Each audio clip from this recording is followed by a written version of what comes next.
gentlemen, the President of the United States, Donald J. Trump.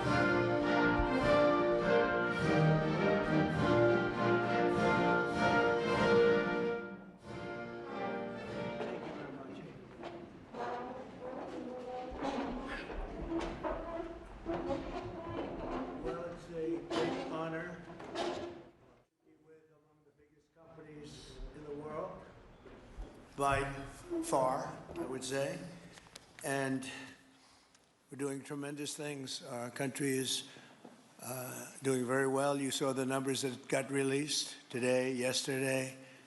Deficits cut way, way, way back at levels that nobody's ever seen before, setting records. And the numbers coming into our country are unprecedented, and we're doing really well. We had a situation 3 days ago with Venezuela, and we're getting along extremely well with the people of Venezuela, both the people and the people that are running Venezuela.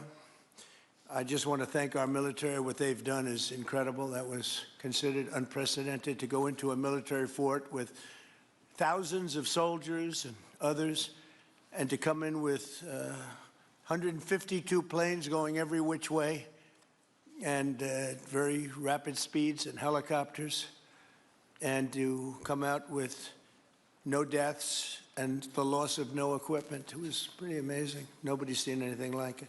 I was called by the leaders of numerous countries. I won't go into which ones, but the biggest and the strongest, and they said that was very impressive.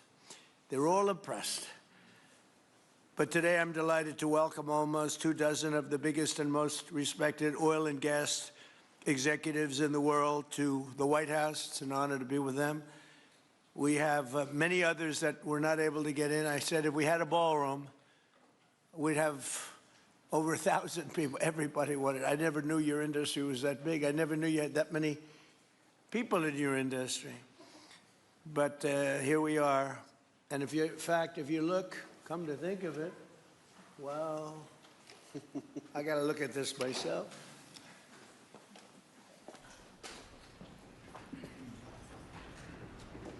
Wow. What a view. This is the door to the ballroom.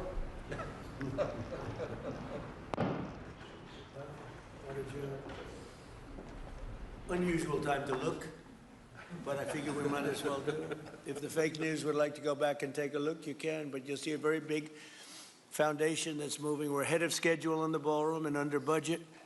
It's going to be, I don't think there'll be anything like it in the world, actually. I think it'll be the best. We went from, this is, as you know, our biggest room, which would seat 100 for dinner, maybe, if you're lucky, if you're nice and tight. And the ballroom will seat many. And it'll also take care of the inauguration with bulletproof glass, drone-proof ceilings, and everything else, unfortunately, that today you need. So we're going to discuss how these great American companies can help rapidly rebuild Venezuela's dilapidated oil industry and bring millions of barrels of oil production to benefit the United States, the people of Venezuela, and the entire world. And yesterday, the number is 30 million barrels. I can't even, is that a correct number? 30 million barrels. You hear that, Peter?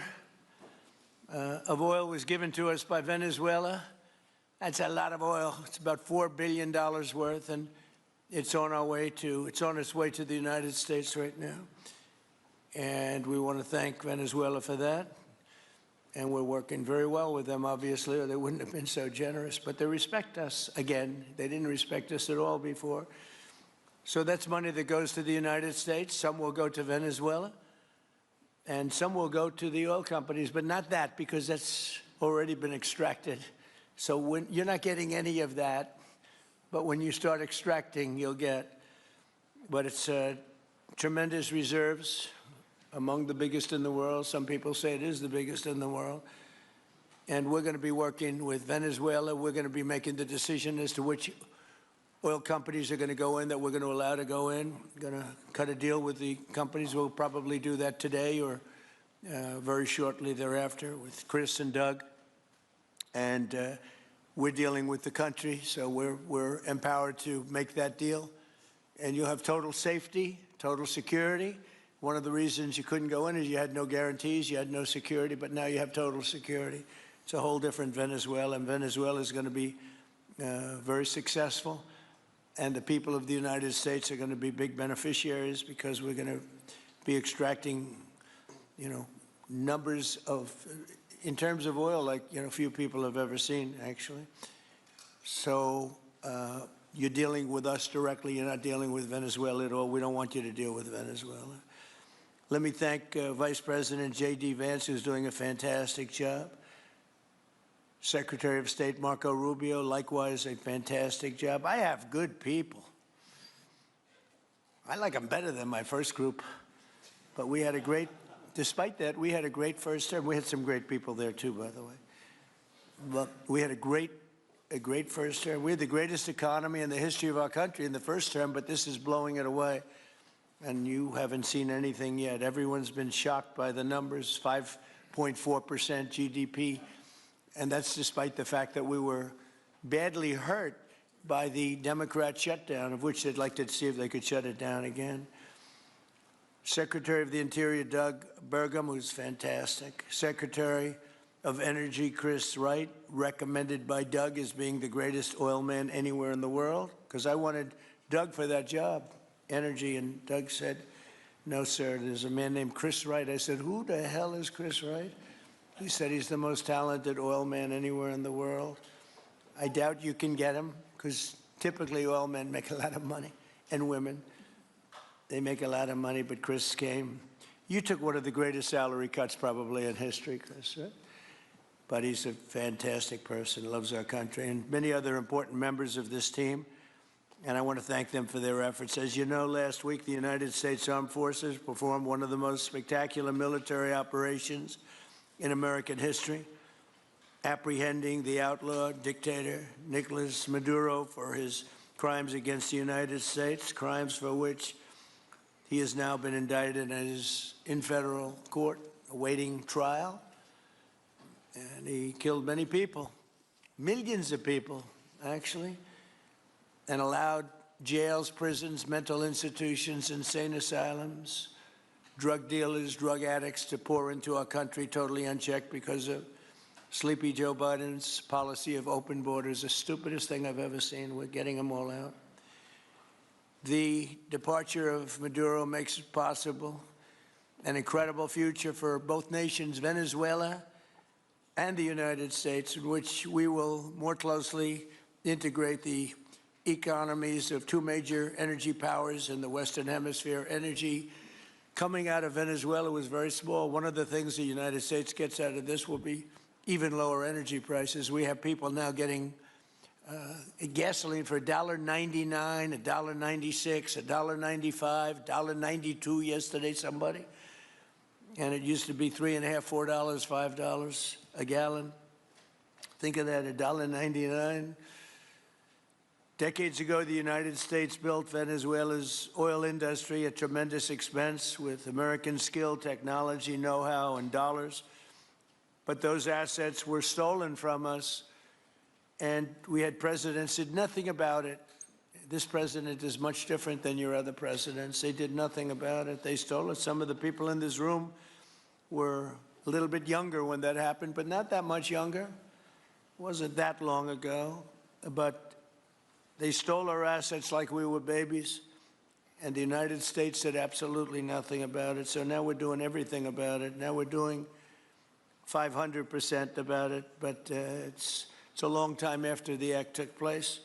So they stole from us, and it was taken by socialists and communists at the time, and Venezuela was going bad, really bad. And as much oil as they have, they're producing almost nothing, which is just a system. So we're really, if you look at it, we're taking back what was taken from us.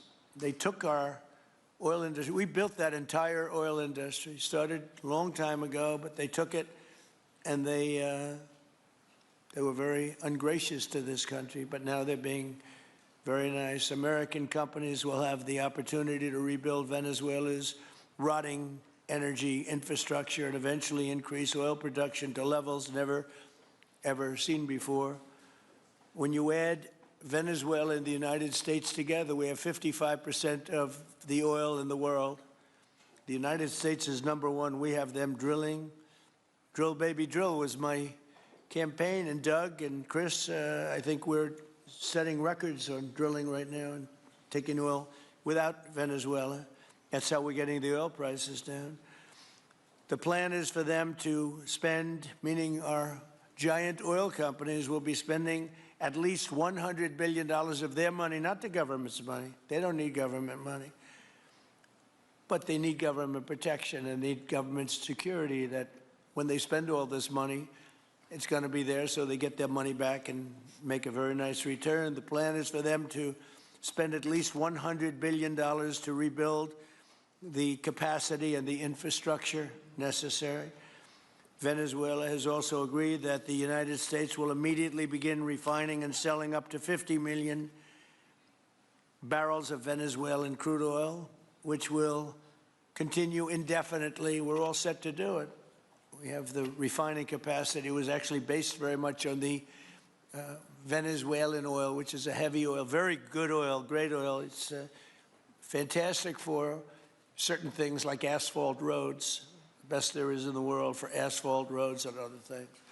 All of the companies here today are going to be treasured partners in bringing the nation of Venezuela back to life, restoring its economy, and generating great wealth for their companies and for their people, and also great wealth for the American people, and tremendous wealth for the companies that are going in. The companies that are going in, and if you don't want to go in, just let me know, because I got 25 people that aren't here today that are willing to take your place.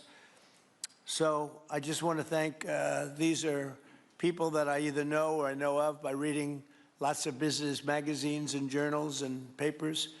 These are the greatest oil people anywhere in the world. Harold Hamm, I see, is here. Harold, you know, there's a story about Harold Hamm that he could look at a piece of land, put a straw into the land, and oil pours out. Is that true about you?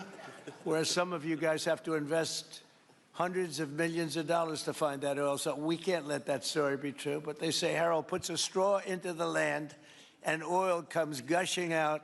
So you're not a big R&D person, are you, huh? He's called instinct for oil.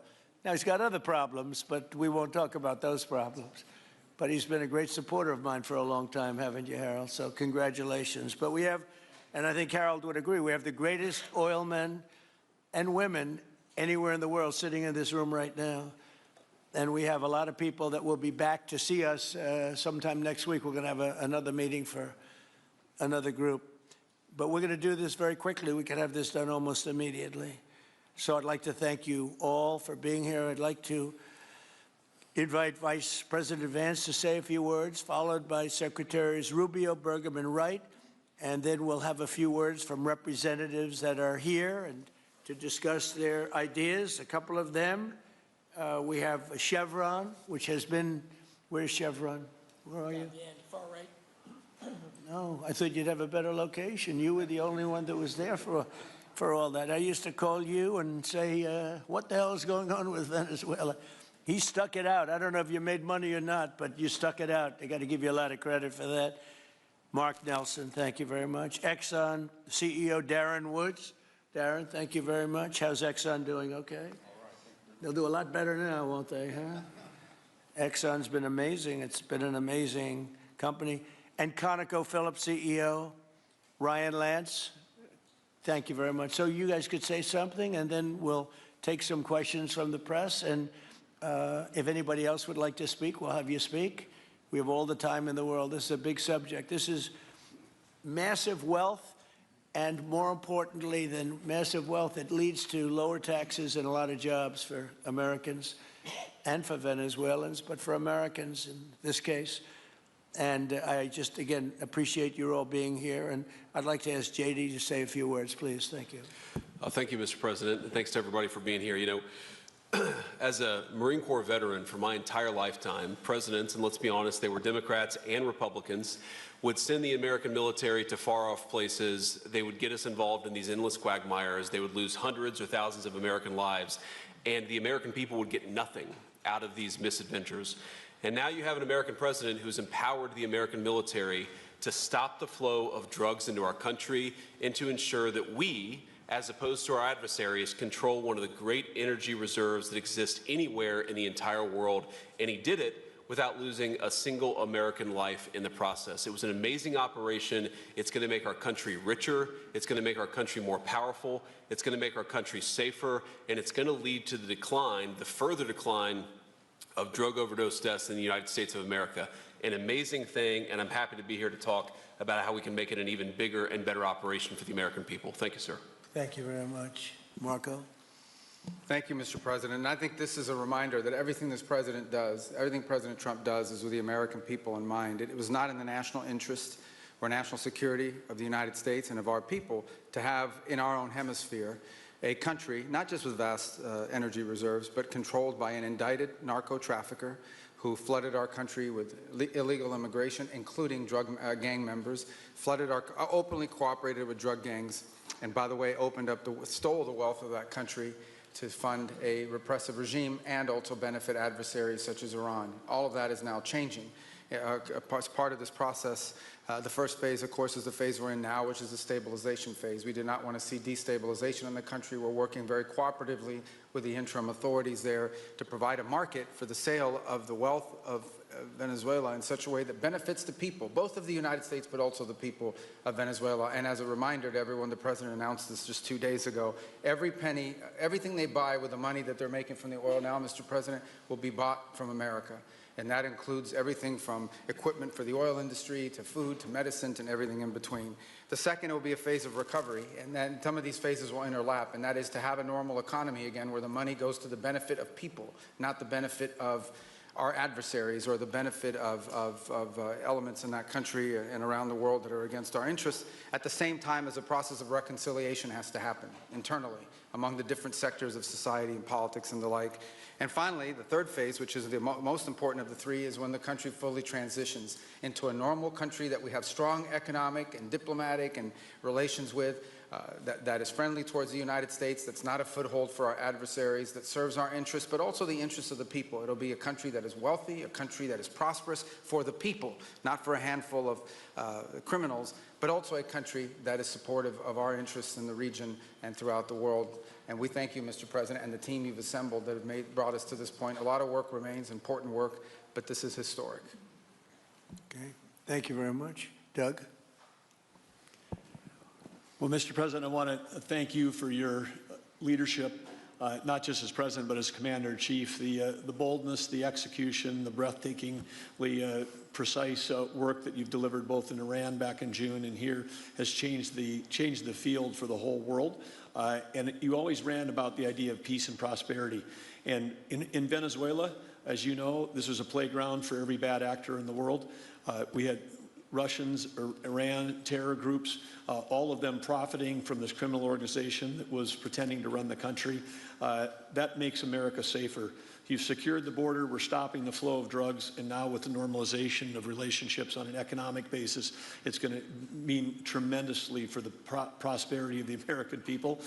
So I just want to say again, congratulations to you and to the entire leadership team. It's been an amazing, historic week on the scale of things that we haven't seen perhaps for 125 years in terms of the U.S. Exerting its influence over Latin America in a way that's going to make a change for generations. And on behalf of all the oil executives that are here today, Chris and I want to say thank you to all of you. It's your technology, your innovation that has put America in the place where today we are the most energy dominant country in the world.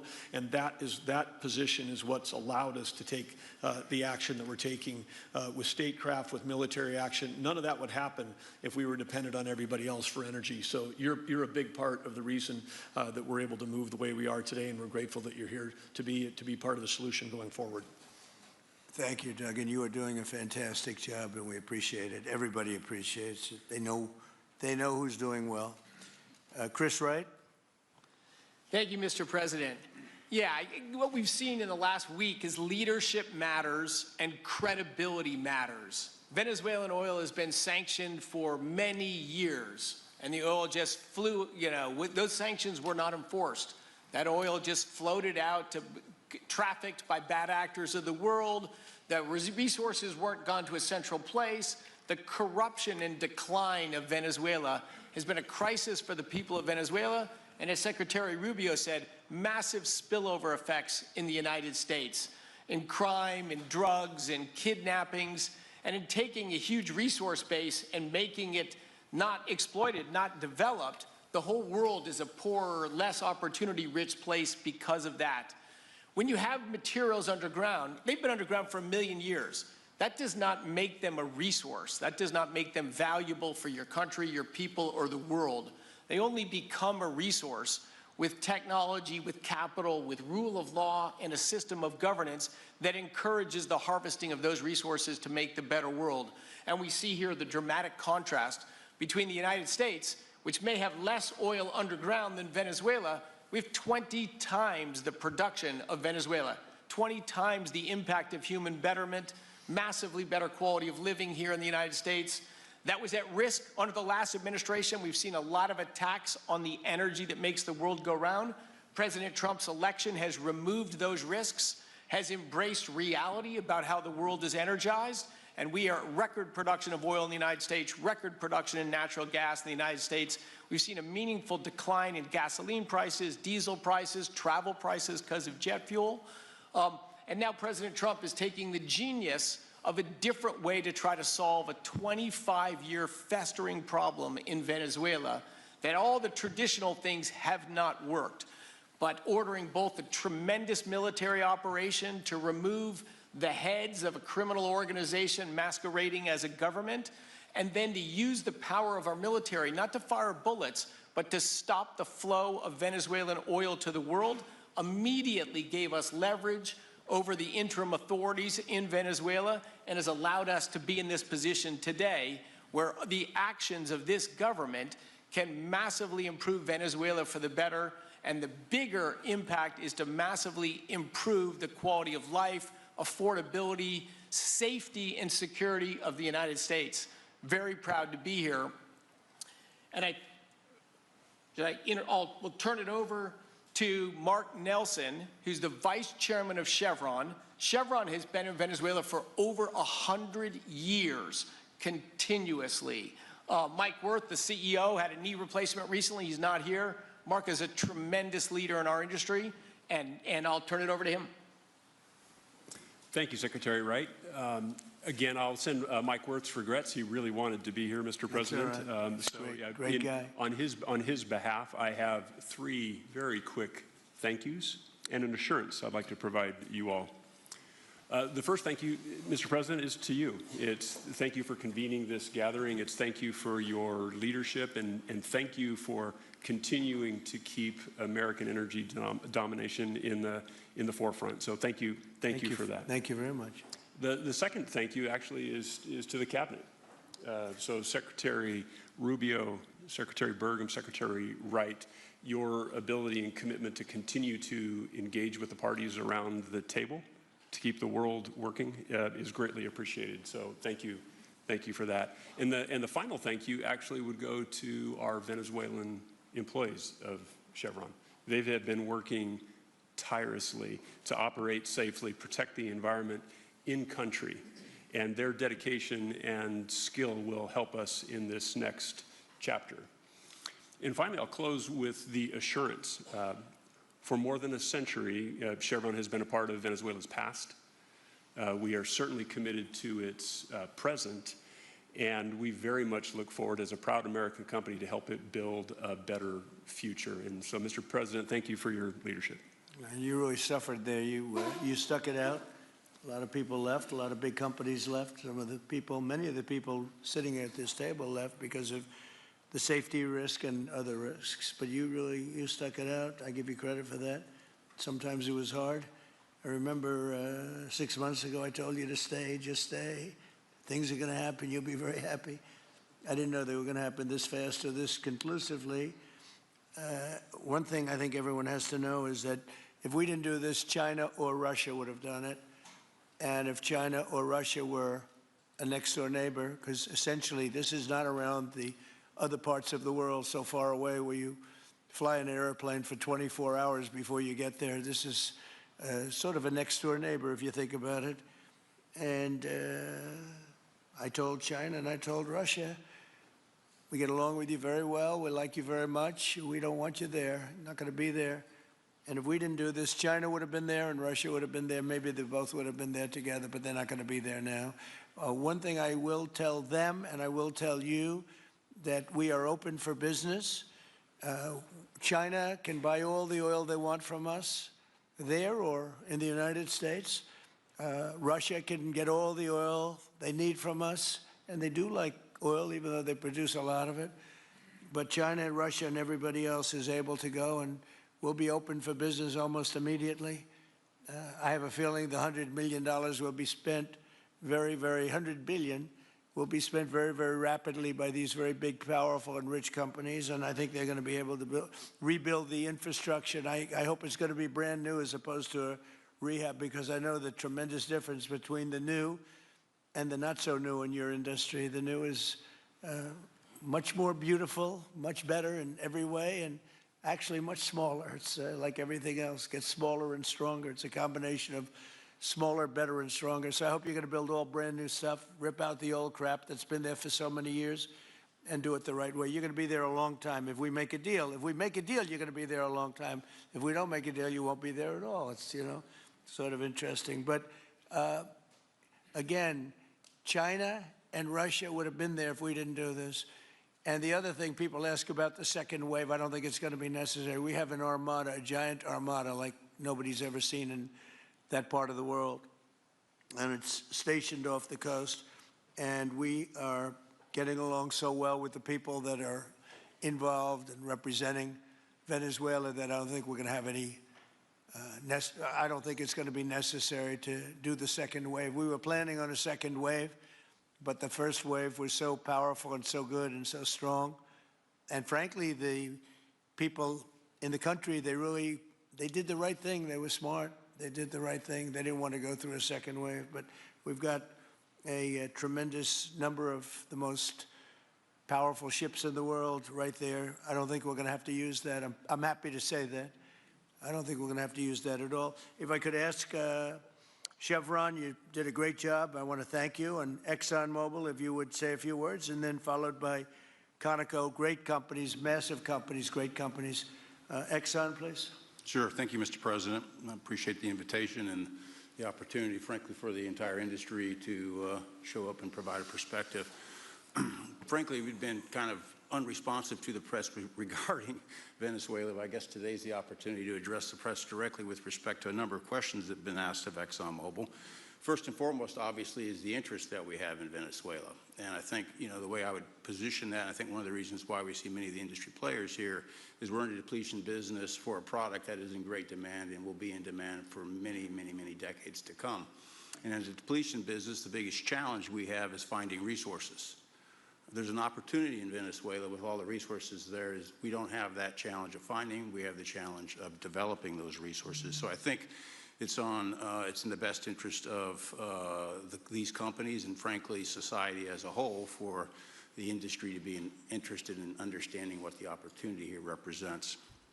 I'll just share a philosophy that ExxonMobil has when we enter countries, because we do business all around the world in a number of different regimes. We take a very long-term perspective. The investments that we make span decades and decades, so we do not go into any opportunity with a short-term mindset. And there's a value proposition that we have to meet. It has to be a win-win-win proposition. Obviously, it has to be a win for the company and our shareholders and to generate a return for the investments that we make. has to be a win for the government. The resources are an important source of revenue that helps support the people of the places that we do business.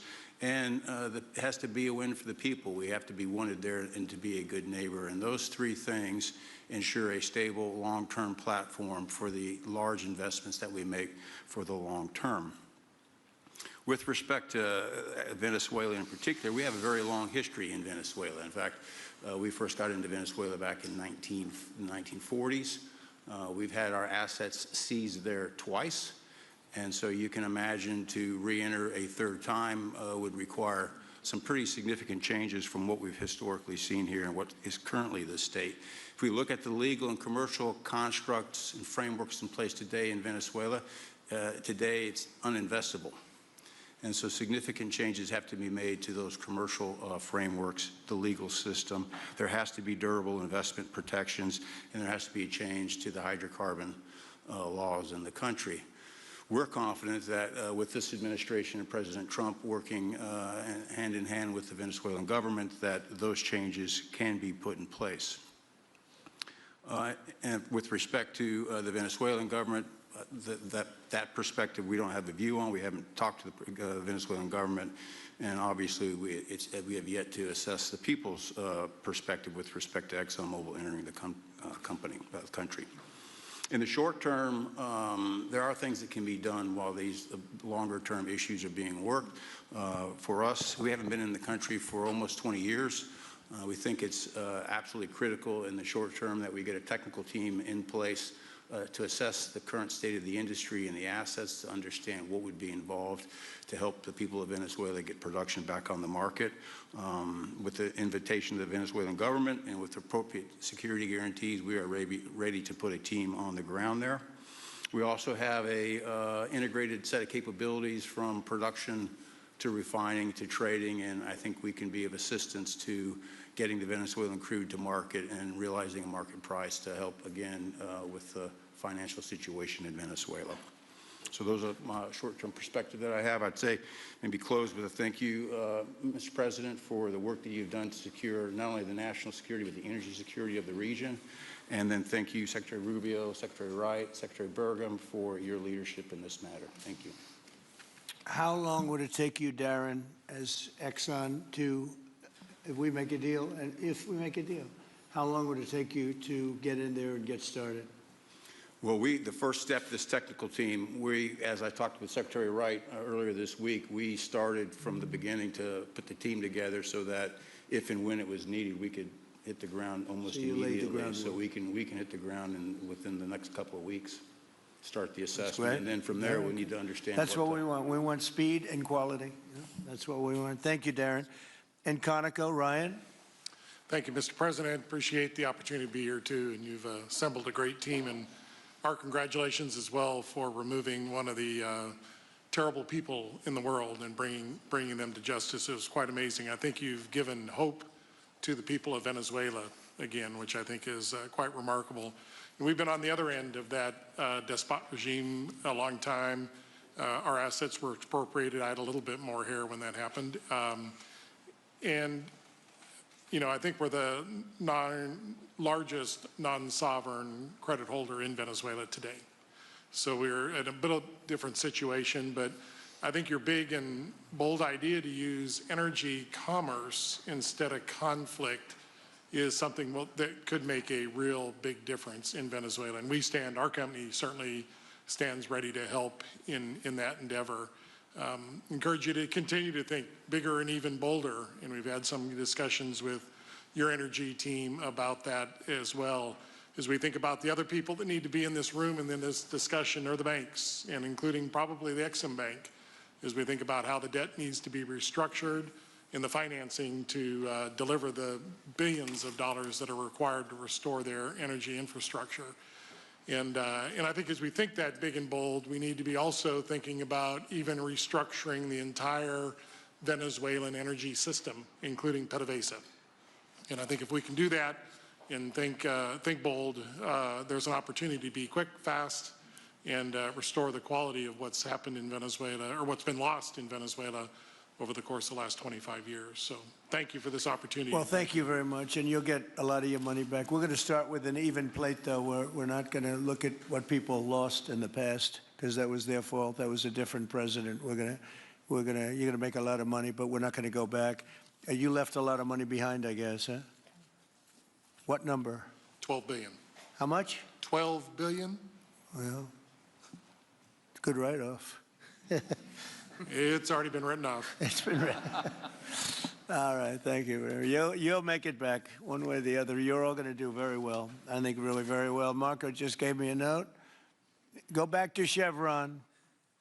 They want to discuss something. Go ahead. I'm going back to Chevron, Marco. Thank you, Marco. Was there a question, Mr. President? Yes, go ahead, Marco. What are you saying here?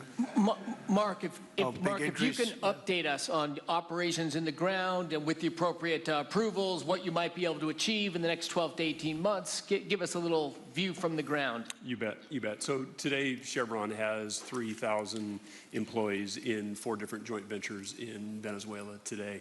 And over the past 5 to 7 years, they've taken production from about 40,000 barrels a day to 240,000 barrels a day, essentially getting those facilities and that equipment up to standards that would be something that people in the room would be more accustomed to.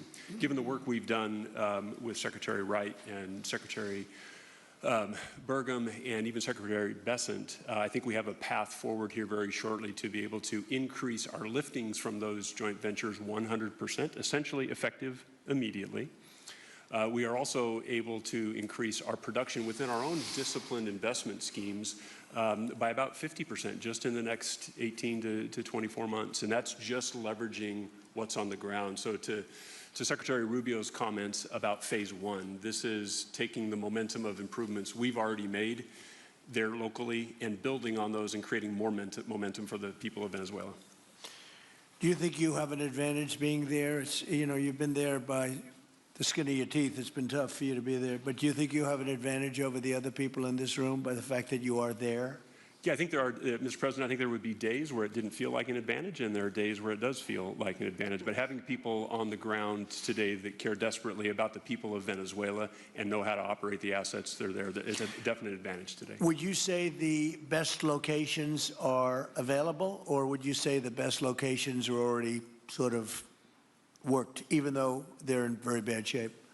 The best locations for finding oil, the best locations for oil.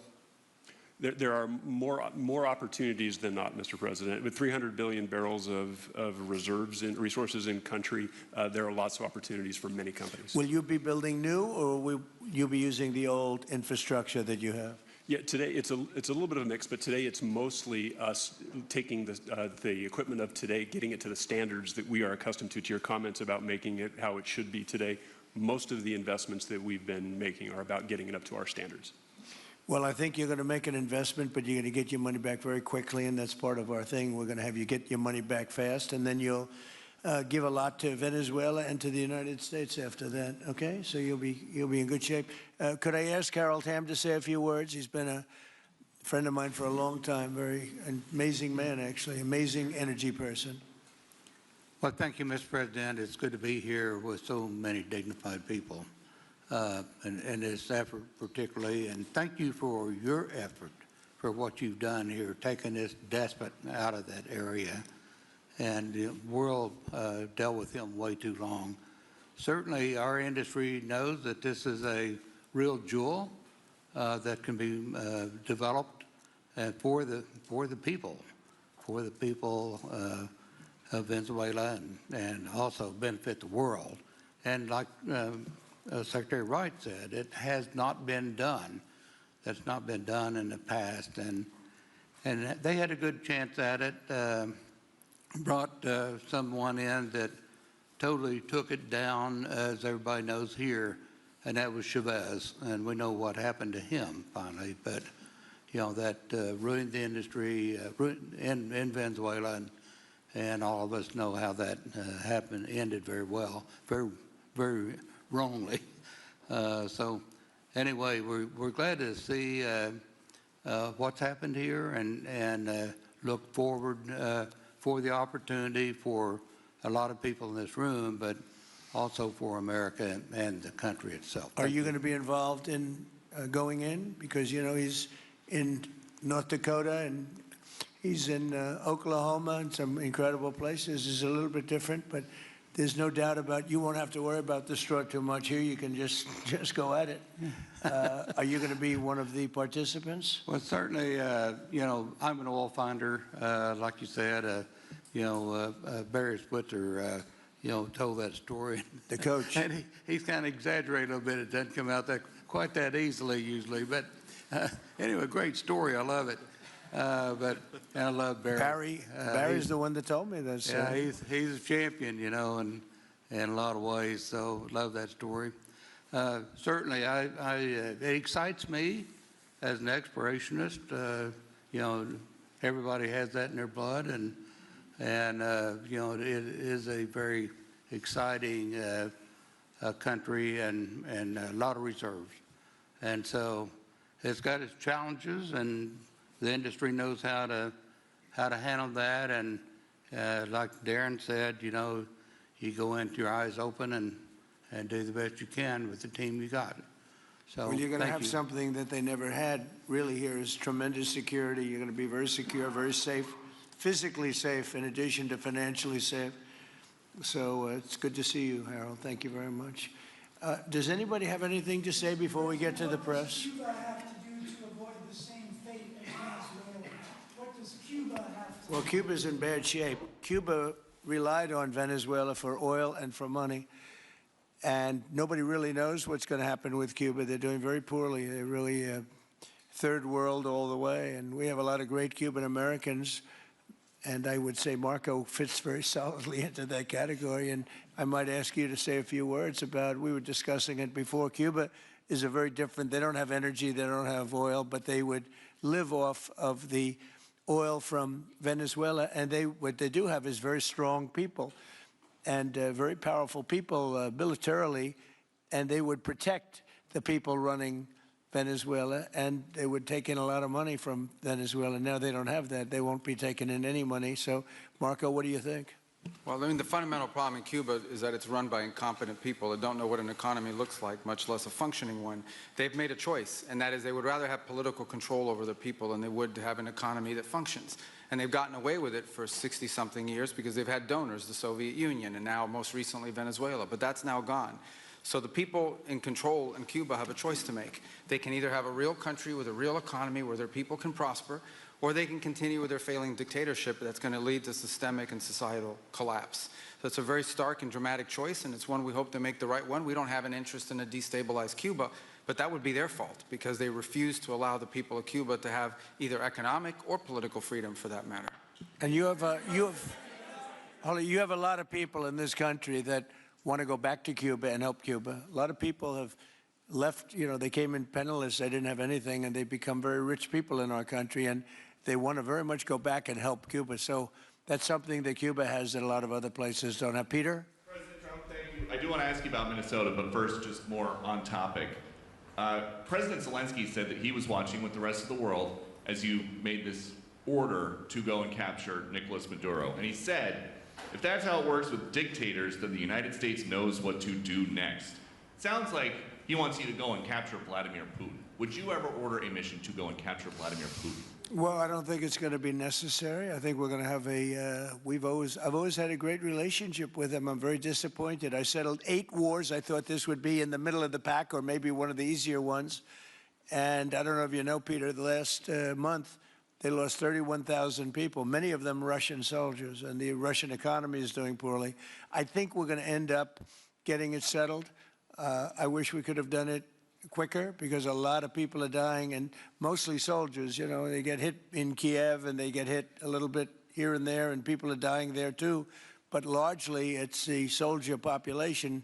When you have 30,000, 31,000 soldiers dying in a period of a month, 27,000 the month before, 26,000 the month before that, that's bad stuff. So, as you know, President Biden gave $350 billion to Ukraine to fight, and we would never get that back, although I did make a rare earth deal to get it back, so we will be getting it back, but shouldn't have done that.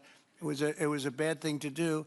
I will say that right now, because I was able to get NATO to up GDP from 2% to 5%, NATO's got a lot of money, and they're paying for everything. We're not losing any money. We're making a lot of money, I guess, if you think of it, because we're selling them military equipment. They're probably giving it to Ukraine. But we're selling them to NATO military equipment. We're getting full price and all of that. But that's not a big deal to me. What is a big deal is stopping a war where 30,000 people are being killed every single month. On Minnesota, the vice president yesterday suggested that Renee Good, who was killed by this ICE officer, was part of a broad left-wing network. What has your team told you about this broad left-wing network? Who is in charge of it? Who's part of it? What's it called? Well, I haven't seen the vice president's statement, but he's generally very accurate. I hate to say it. Look, I watched that yesterday, and there were a lot of different forms to it. But there was a woman screaming, shame, shame, shame, shame. She was a agitator, probably a paid agitator, but in my opinion, she was an agitator, a very high-level agitator, so professional. She wouldn't stop screaming. I said, this isn't a normal situation. This is a professional troublemaker, because you heard it and I had it. Now, I will say this. The news sort of turned her down, turned her off, because you're trying to watch. She was so loud and so crazy and just not normal. When somebody sees something like that, they don't go screaming and screaming and the same words. So I guess you could say professional, but I didn't think she did a very good job. You have agitators, and we will always be protecting ICE, and we're always going to be protecting our Border Patrol and our law enforcement. Yeah. Thank you, Mr. President. Mr. President, in your conversations with these oil executives today, did you provide any security guarantees so that they can do their work safely in Venezuela? Yeah. And separately, Mr. President, they will have those guarantees, yes. And separately, Mr. President, I'm curious in terms of the future of Venezuela. Do you see Venezuela, now led by Delcy Rodriguez, as an ally of the U.S.? Is that the way that you view that country right now? Well, right now they seem to be an ally, and I think it'll continue to be an ally, and we don't want to have Russia there. We don't want to have China there. And by the way, we don't want Russia or China going to Greenland, which if we don't take Greenland, you're going to have Russia or China as your next-door neighbor. That's not going to happen.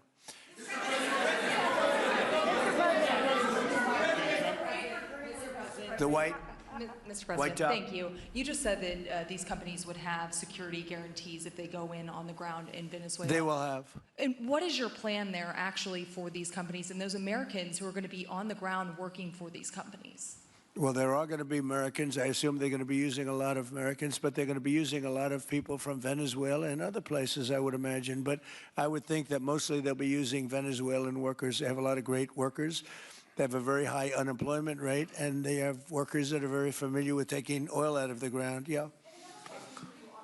How long do you think the Ayatollah will be in power after what we've seen play out on the ground there? When is the U.S. going to get involved now that reports of protesters being killed on the ground? So Iran's in big trouble. It looks to me that the people are taking over certain cities that nobody thought were really possible just a few weeks ago. We're watching the situation very carefully. I've made the statement very strongly that if they start killing people like they have in the past, we will get involved. We'll be hitting them very hard where it hurts.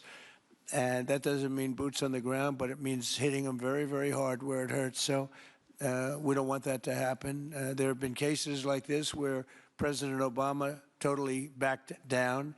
But this is something pretty incredible that's happening in Iran. It's an amazing thing to watch.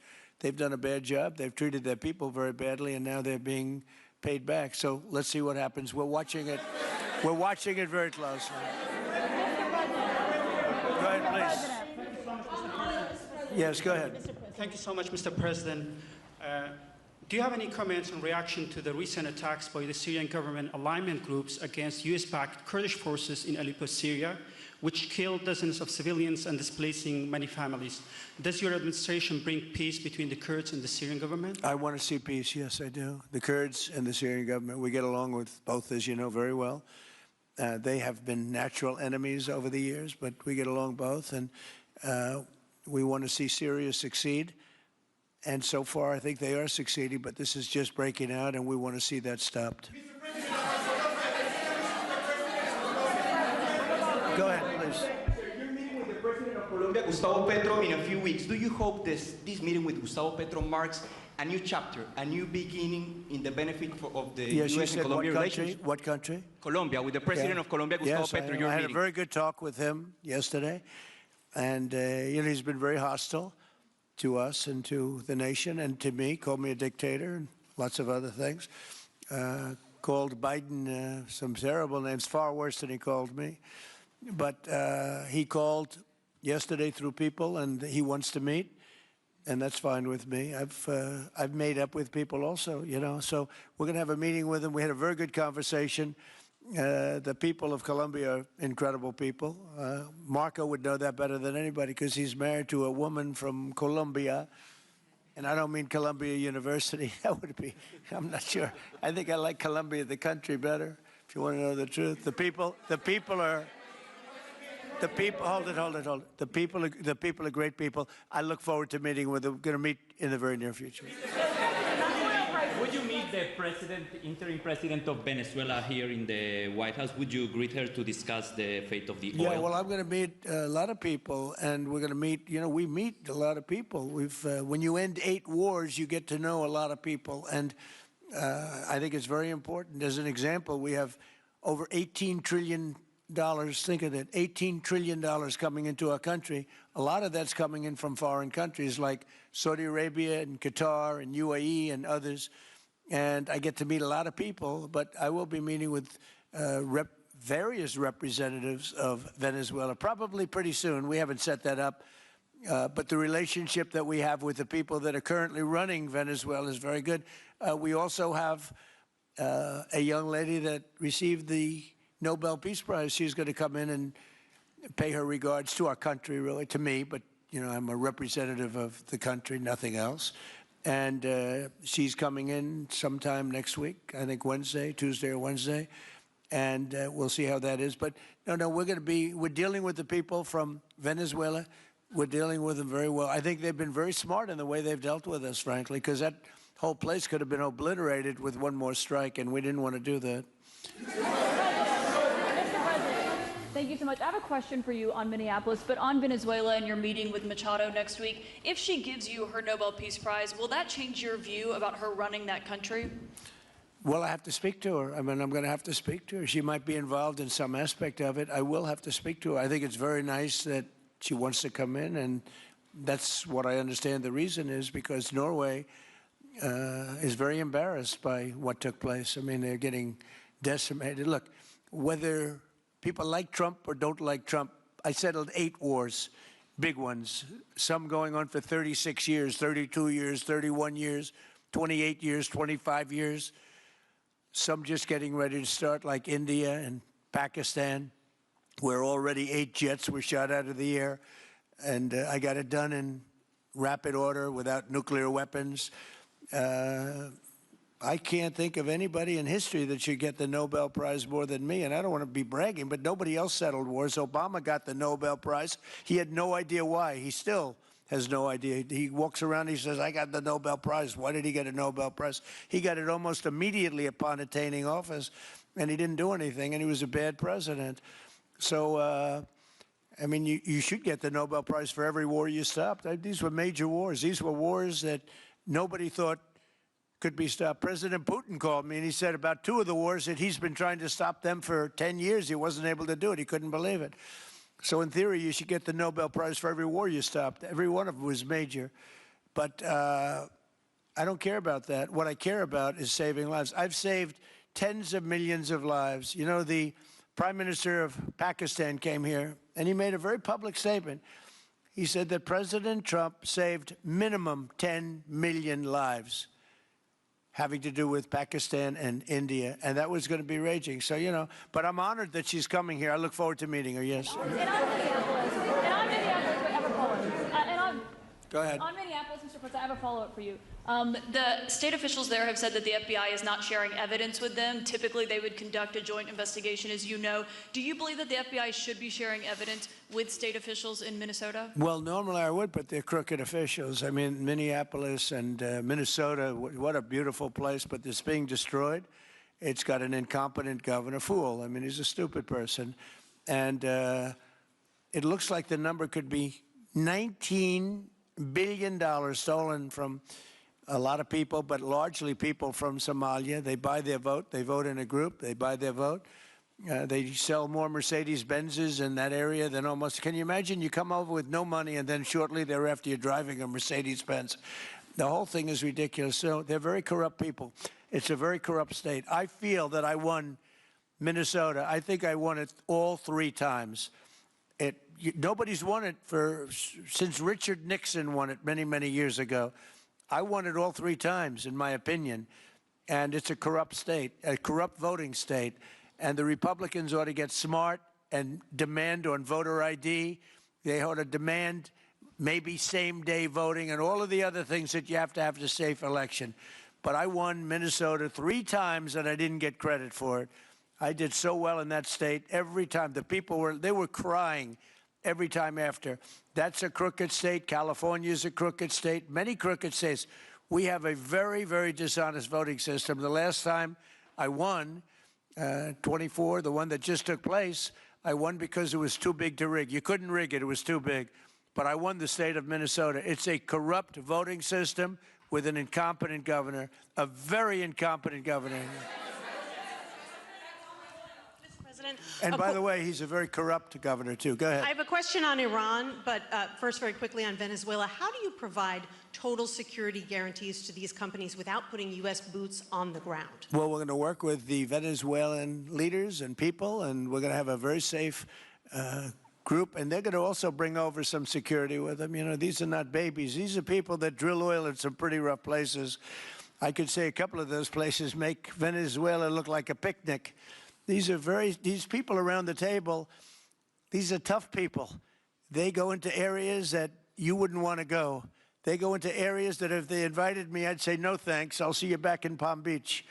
No, this is a tough group of people. They know how to do it. But we are, in addition to that, we'll have very good security for them. We're going to make sure there's very, very good security. And I think the people of Venezuela are going to give you very good security. You know, the people... Now, I'm not talking even leadership. The people of Venezuela are going wild over this. They named a street after President Trump. What do? You attack a country and they name a street? That's never happened before. Although I heard that's also taking place in Iran. They named a street. The protesters.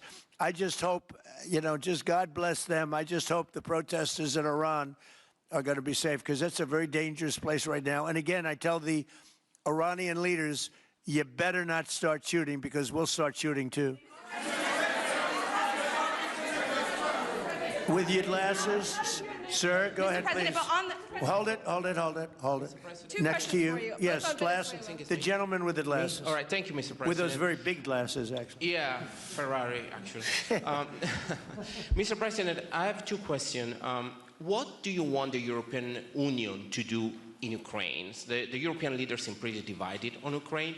And then if you can reiterate this straight message that you have to the Iranian leader, to Khomeini, the message that you have. You're talking about Iran? Iran, yeah. What the do first I want one is on Iran Europe. to do? I'm sorry? Where are you from? Italy. Oh, nice place. Yeah. Okay. The first question So is what on are you Europe. asking about Iran for? Well, if you can answer about Europe and what you think the Europeans should do on Ukraine, and then a message. Well, look, Europe has been doing so much for Ukraine, but it hasn't been enough. And obviously that I would say that President Putin is not afraid of Europe. He's afraid of the United States of America, as led by me. There's no fear of Europe. You know, Europe's fallen behind. And Europe, and J.D. said it very strongly, I don't know, he took a lot of heat, but I didn't give him any heat. Europe is a different place. Europe is changing. Europe has got to get its act together. I love Europe. I guess I came from Europe, essentially. My roots are in Europe, but Europe is a different place. They have to get their act together. Now they have a great NATO leader, and they've gone up to 5% from 2% GDP. That's a big step. But they have to be very careful with their immigration policy, and they have to be very, because, you know, I will just say, to be nice, that there are certain places in Europe that are very important that are no longer recognizable. I'm being very nice. I'm being very diplomatic when I say that. They are not recognizable. And they have to be careful on energy because they're putting windmills all over the place and losing a fortune.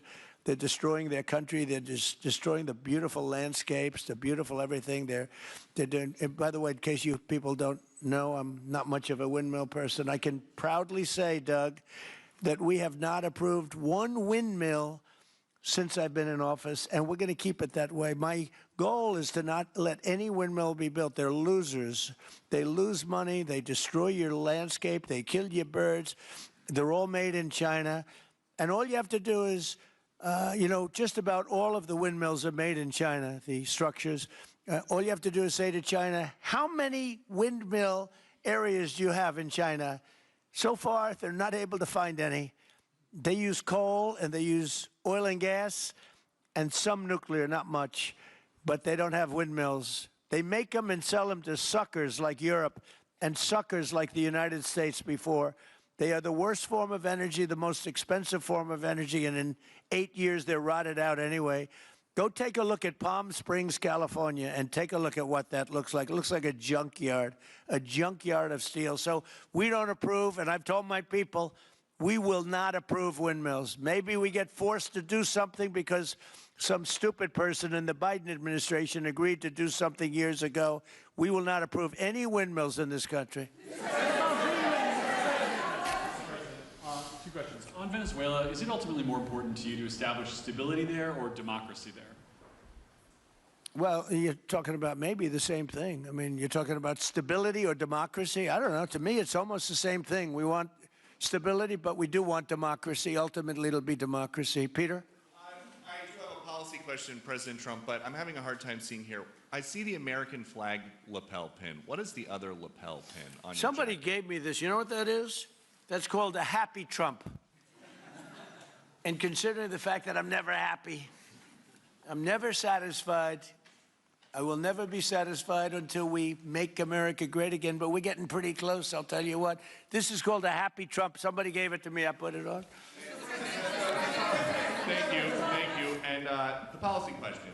How much money are you thinking of giving people in Greenland to get them on board with a possible U.S. I'm not talking about money for Greenland yet. I might talk about that. But right now, we are going to do something on Greenland, whether they like it or not, because if we don't do it, Russia or China will take over Greenland, and we're not going to have Russia or China as a neighbor. Okay?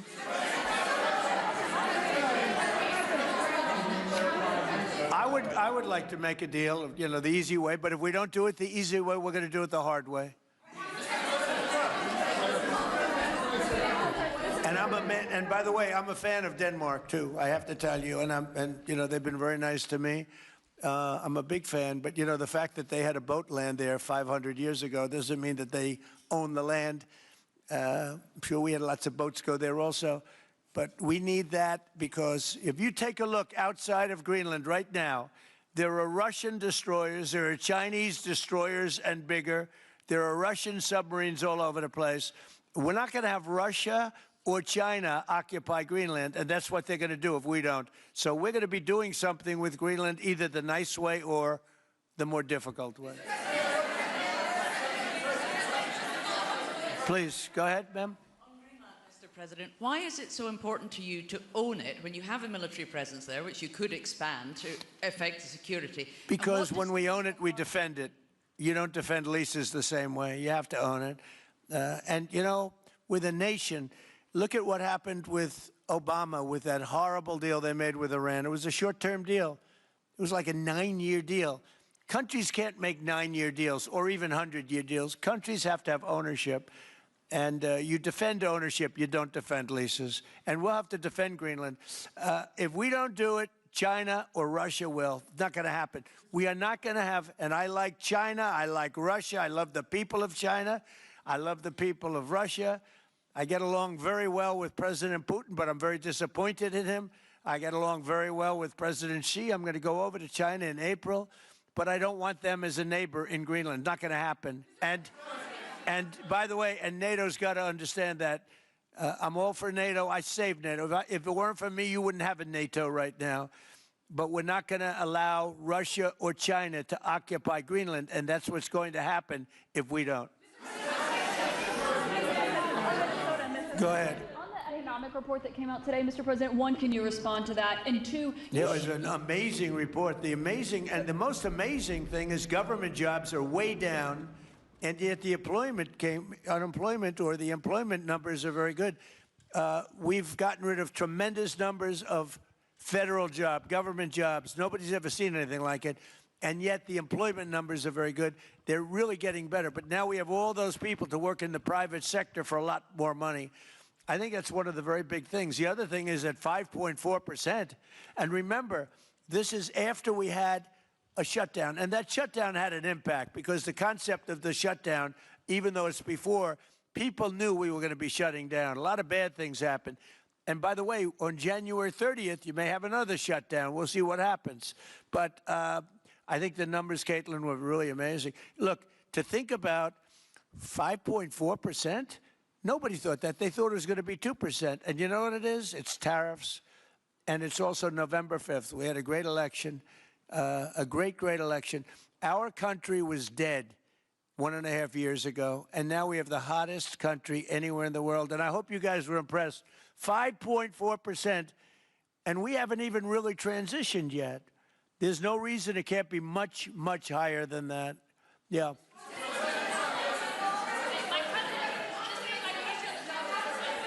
first off, can you respond to the manufacturing Let's number? give CNN a chance. You know, they've been fighting also, so hard to get back into the mainstream. Mr. President, you posted some numbers actually on Truth Social last night. People saying you posted the job data early when you're not supposed to obviously share it till the next morning. Did you do that on purpose? No, I don't know. If they posted them, I said post them whenever you get a chance. I don't know. They gave me some numbers. When people give me things, I post them.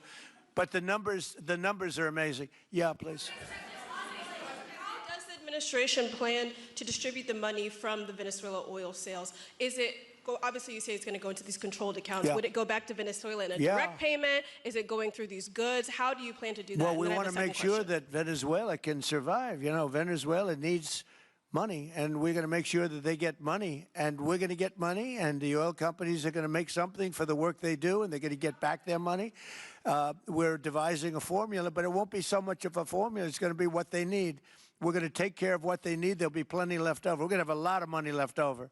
And the money left over is going to the United States of America, and the oil companies are going to be very happy. Yeah, please. Thank you, Mr. My second question is, would the administration offer a backstop to these oil companies for like financial guarantees, some sort of backstop, if the country did destabilize again? That's a very interesting question. Using the word backstop, I haven't heard that word in a long time. That was at the Wharton School of Finance I last heard. That's a good term. We ought to use it more often. I hope I don't have to give a backstop. Look, these are very smart people, the smartest people there are, not only in oil and business. These are the biggest companies in the world sitting around this table. They know the risks. I mean, there are risks. We're going to help them out. We're going to make it real easy. They're going to be there for a long time. We're going to be there together for a long, long time. And they're going to be taking the oil, and they're going to be bringing oil prices down. They're going to make a lot of money. They're going to get their money back. They're going to be safe. The people of Venezuela are going to be big beneficiaries, and the United States of America is going to be a big beneficiary for what we've done.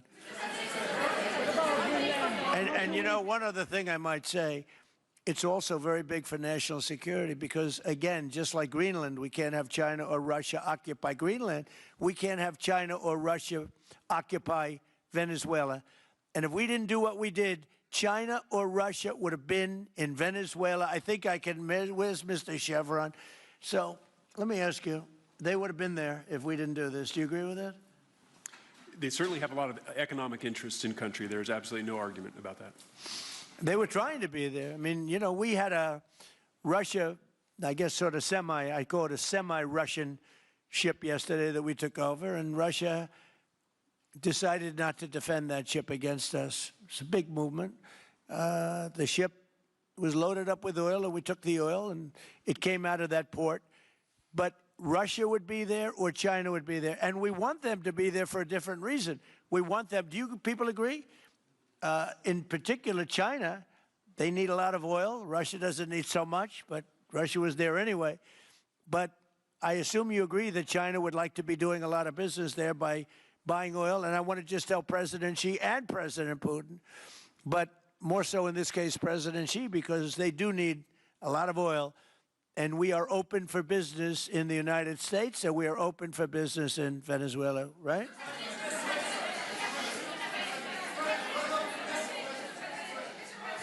Go ahead, sure. Mr. President, You know, what is your I could take questions from these people all day long.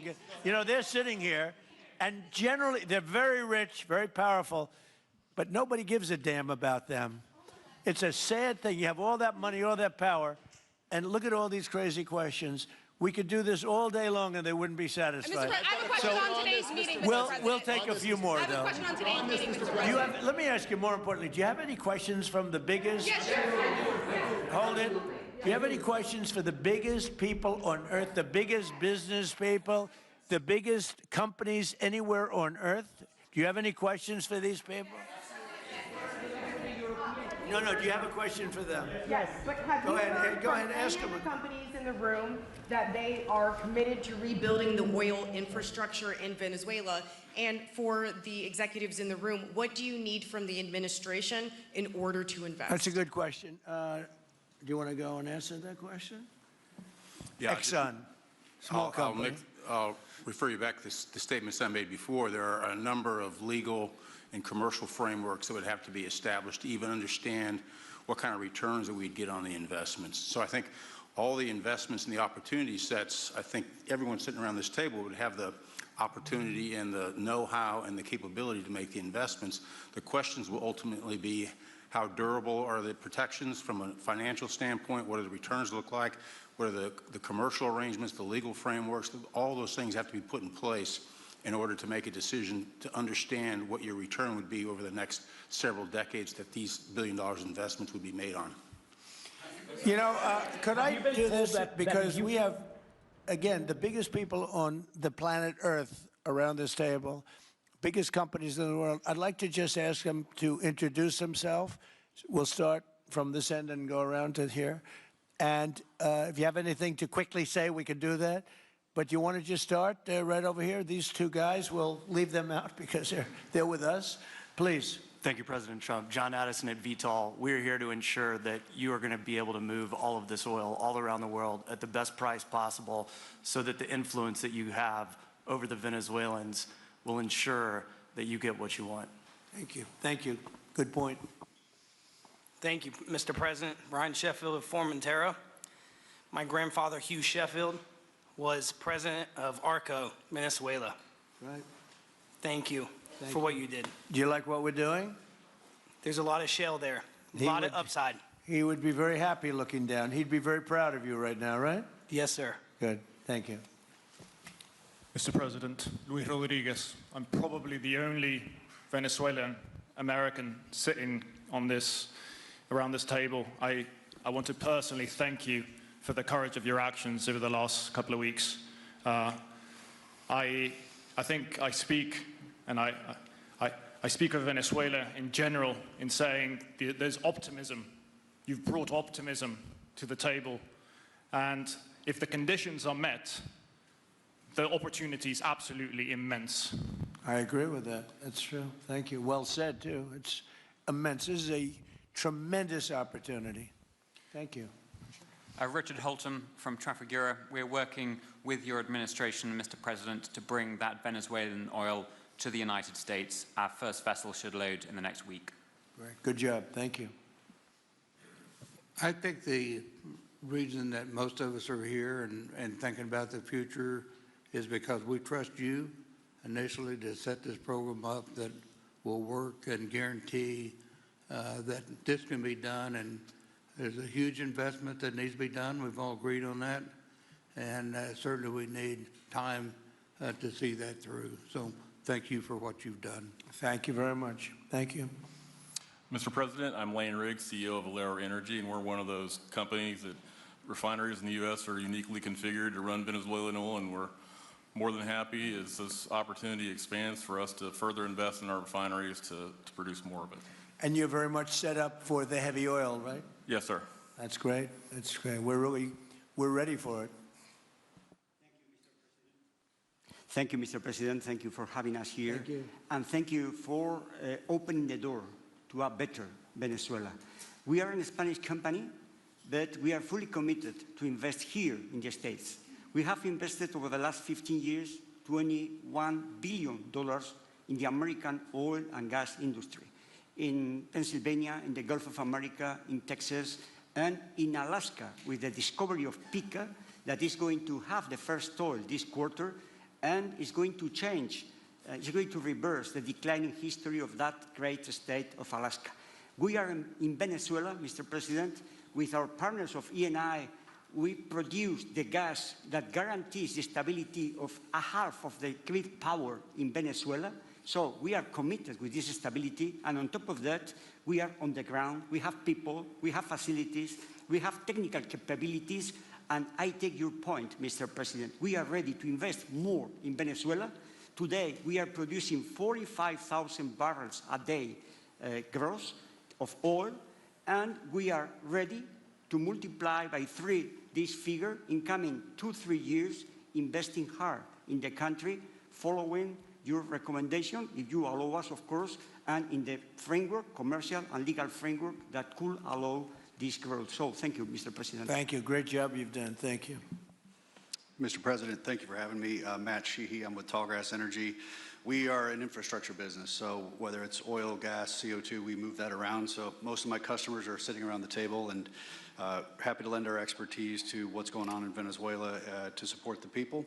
And obviously infrastructure is going to be critical to see it repaired. Thank you. Thank you. Mr. President, thank you. An honor to be here. Marianne Mannon, Marathon Petroleum. We are one of the largest U.S. refiners. On behalf of the men and women of Marathon Petroleum and of our industry, thank you and the administration for what you're doing for U.S. energy independence. We have the ability and the capability of our assets to process Venezuelan crude, and the people of Marathon Petroleum stand ready to do so. Do we need more refineries in our country? In the U.S., probably Yes. not. We have sufficient capacity. That's amazing. A lot of it was approved during my first term. We were getting you approvals that nobody could have gotten in Louisiana and other places, and they got built. Before that, it was a disaster. We didn't have the refineries. Now we do because of the first term. Please. Darren Woods, ExxonMobil. Okay, we'll go over here. Thank you, Mr. President. Jeff Hildebrand, founder and chairman of Hillcorp Energy, one of the largest private energy companies in America. Who's bigger, you or Harold? We're close. Huh? We're close. Harold. Absolutely, Mr. Ham. But thank you for your great, tremendous leadership in protecting the interests in the Western Hemisphere. The message that you have sent to China and our enemies to stay out of our backyard is absolutely fantastic. So thank you. Thank you very much. And finally, Hillcorp is fully committed and ready to go to rebuilding the infrastructure in Venezuela. You'll go there? You'll be going? Yes. Good. That's good. You'll be very happy. Thank you very much. Thank you, Mr. President. Jeff Miller, CEO of Halliburton Company. We are the largest American oilfield services company. We're the second largest in the world. Been in business over 100 years. Started operations in Venezuela in 1938. Long time in Venezuela. I personally lived there for 4 years and raised my kids there. So quite familiar with Venezuela, and just couldn't express gratitude more so for the opportunity to return to Venezuela under the stability that I know that this team and your team are able to deliver. And so When did you leave? Huh? When did you leave Venezuela? As a company, we left under the sanctions in 2019. So we had intended to stay, and then when the sanctions went into place, we were required to leave. But very much interested in returning. Have 600 Venezuelans with Halliburton today, all around the world. Look forward to putting them back to work. Great job. Great Thank job. you. You'll be back. Please. Mr. President, I'm Alex Granberg. My company, Aspect Energy, is one of the leading American international wildcatters. We've found significant fields in Central Are and you a South. wildcatter? I'm a wildcatter. That's pretty cool, I'll tell you. I would have been a wildcatter, too, if I was And you've been successfully wildcatting. We've found significant fields in Central and South America, in the Middle East, and in Europe. We're a leading That's oil great. producer in Hungary. But probably the most pertinent example is what a wildcatter does is take on risk and try to reduce it. And then other people come in and put more capital in later, so we're kind of kickstarters in the oil industry. We went into Kurdistan very early on, back when people told us it wasn't safe and we shouldn't do it. We found a big field there, and it ultimately has got to be developed along with one of my colleagues here to be one of the big leading fields in Kurdistan. We think that Venezuela has a tremendous amount of opportunity. If you look at the reinvestment required, the investment required, people are talking about hundreds of billions of dollars. But if you put that in perspective, that's 1 million barrels a day for 15 years is $220 billion net cash flow. So what we really need to do is to be able to kickstart production and then reinvest and have the confidence to reinvest. And what you're doing by putting the United States in control of the cash flow coming out of the country, it gives companies like ours the confidence to say we can kickstart this production and then reinvest and reinvest. In Hungary, we've invested $1 billion in changing the trajectory of Hungarian oil production. We were only able to do that not because we could write $1 billion check, we're a smaller company, but because we reinvest all the cash flow back into new production. Good. Mark Nelson, Mark Nelson with Chevron again.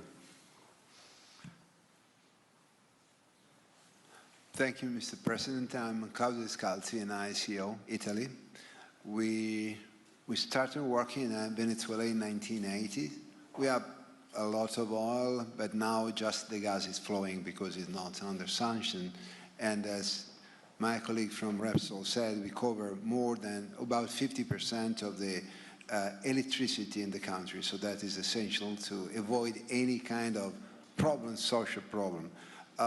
We own about 4 billion barrels of reserves, so a huge amount in the Orinoco Belt and in central Venezuela. We have now in the country 500 people, most Venezuelan, and we are ready to invest. Clearly, we are ready to invest. We thank you for the big efforts and the efficiency of your action, and we are here. And we are here to work together with the U.S. We are also a big investor in the U.S. So I know that. We thank you again, and we are there. And we are also ready to join with American companies in our assets to develop and go faster with good investors and good know-how from the U.S. company. Yeah. Thank you. You've done a great job. Thank you very much. Mr. President, Ross Perot, good to see you again. I'm chairman of Hillwood and HKN Energy, been in the energy business 45 years, and we have been working with your team quite a bit. We have been in Kurdistan now for 19 years, along with Alex, and built a very good business. But now with your team, we're looking in Syria, we're now in Libya, and so we are very excited to look at Venezuela with you and your group, and look forward to continuing to build this great industry. Thank you very much. Thank you. Mr. President, thank you for having us here today. Wael Salwan from Shell. Of course, we have a huge presence here in the U.S., in the Gulf, as well as in Pennsylvania with a petrochemical facility, which I think we had the opportunity to host you at, as well as being one of the largest LNG off-takers of American LNG. We have been in Venezuela for a very long time. We actually drilled in 1914 the first well that discovered oil in Venezuela, and on the back of which the entire energy industry was established in Venezuela.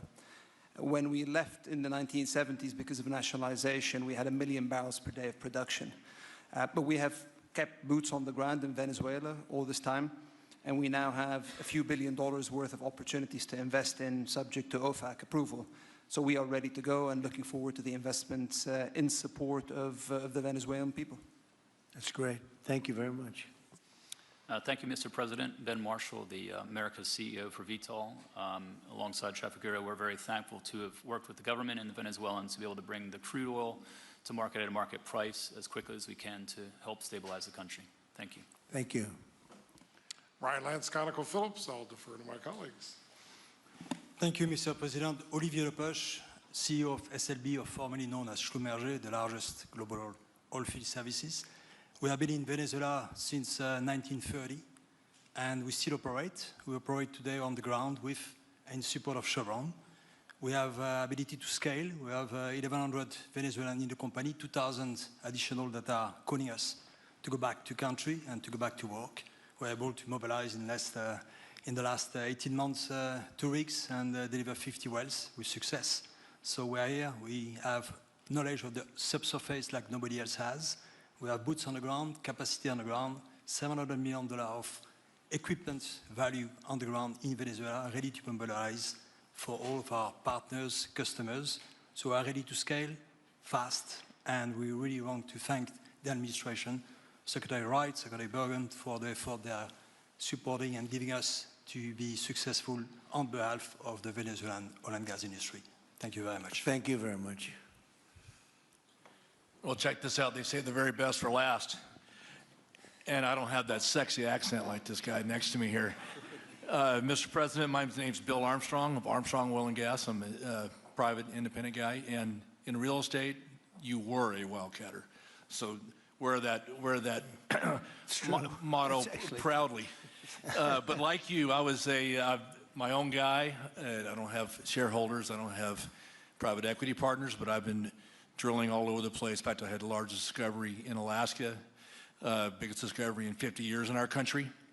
I now control 8 million acres adjacent to Venezuela, so I'm already heavily invested in the area. We share a 150-mile border with Venezuela in the countries of Aruba and Curacao, and we are ready to go to Venezuela. It is, in real estate terms, it is prime real estate, and it's kind of like West Palm about 50 years ago. Yeah. Very ripe. Yep, I agree with you. Thank you. Congratulations. Thank you. So I think what we're going to do is speak without the press to these gentlemen, see what kind of a deal we can make. We're going to get them involved. I'm going to ask Doug and Chris and some of the people that we have from the business standpoint representing our country to start talking about the confines of a deal. I have an idea what I want, what I think we should have. We have to get them to invest, and then we have to get their money back as quickly as we can, and then we can divvy it all up between Venezuela, the United States, and them. I think it's simple. I think the formula is simple. We start with a brand new plate, and it's going to be a tremendous success. I think it's going to be probably like few other things could ever be. There's so much. Venezuela's been really taken advantage of by a lot of people because they drill very little. I mean, as much as you hear they drill very, very little, very small percentage. But now that'll change, and it'll change very rapidly because these are the biggest people, and it'll change very rapidly. So if you don't mind, I'll ask the press to leave, and we will see what kind of a deal we're going to make with these geniuses, and I think you're going to come out very good. Thank you all very much. Thank you. Thank you. Thank you, Mr. President.